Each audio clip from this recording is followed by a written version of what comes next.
could you just tell us what is your reaction to hearing your name called in round 3 by the Browns? And, is there any kind of bonus, just being one state over, from your hometown and also where you went to college?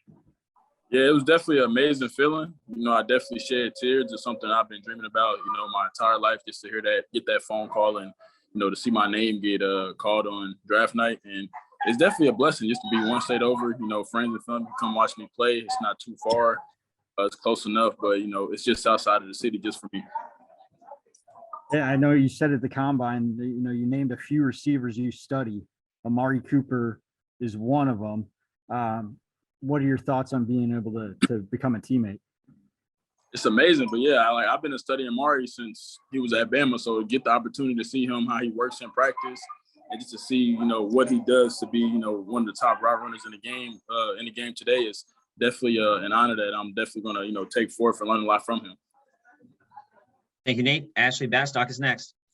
Hey, David, nice to meet you, and congrats. Another Amari question there. I guess, how much are you looking forward to mentally, like being able to pick his brain as you kind of learn the NFL game and adapt to this level?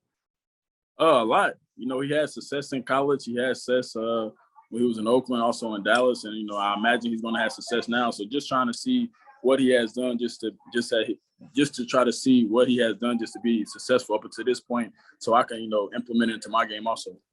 And I know you obviously had a ton of production in college numbers wise. And I know with you in this draft process, the speed and your 40 times came up as maybe a knock on you. I guess, like, how much are you looking forward to improving on that and showing that you do have that speed and you do have traits that, will allow you to be successful in the NFL?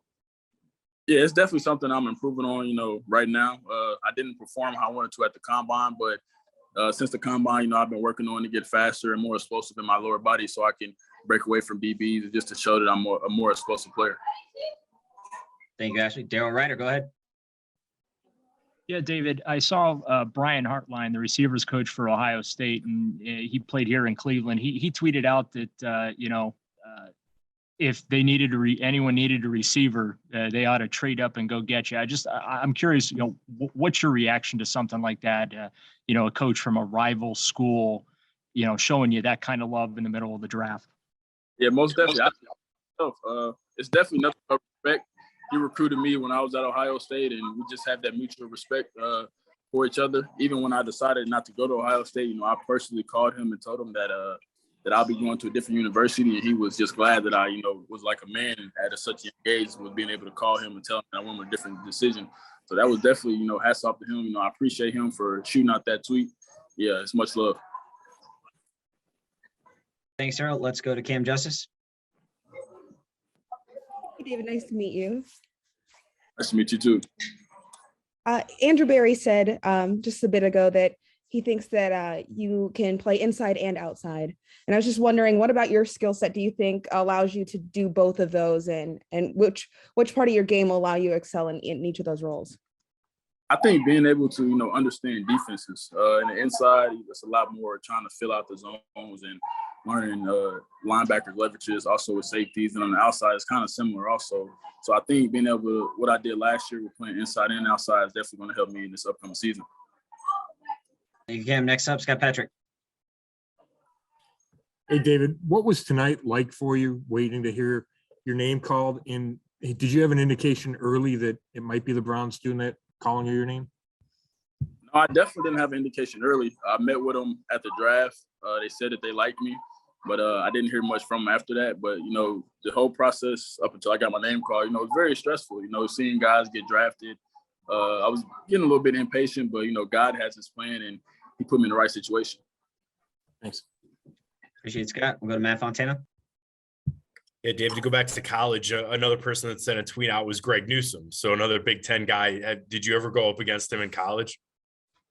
Yeah, I went up against Greg my sophomore year. He's definitely the best defensive back that I played in my collegiate career. And then another thing out of Purdue, I mean, you just didn't drop passes. I think it was like 4%, 4.7% drop rate for your entire career, which is just outstanding.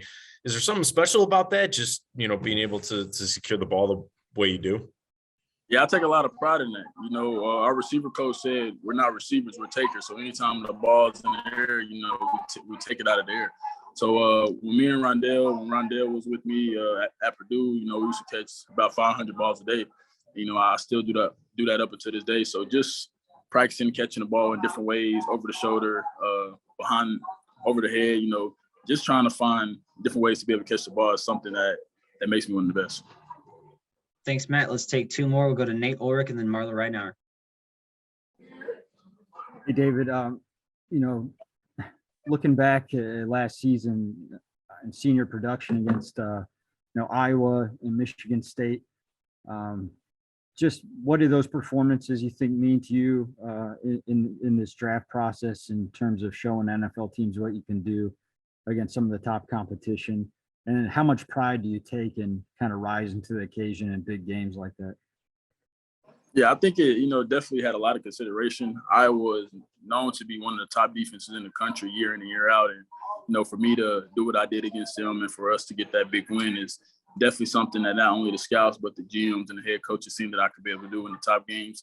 Same with Michigan State. You know, they had a phenomenal year this year, but it's just the team effort. And, you know, I was put in the right situations, thanks to Coach Brown and also my receiver coach, just to be able to succeed.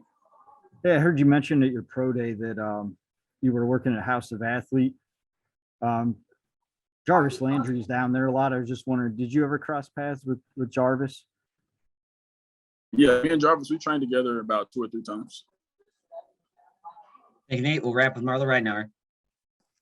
Yeah, David, welcome to Cleveland. I can't resist asking about the necklace. Did you have that made for the draft?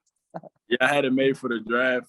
My name is David Bell, so just a D, then a Bell. And then I got my homie who passed away, Dijon Anderson, on the back of it, RIP D3. That was his number in high school. And that's why, you know, I wore number 3 in college.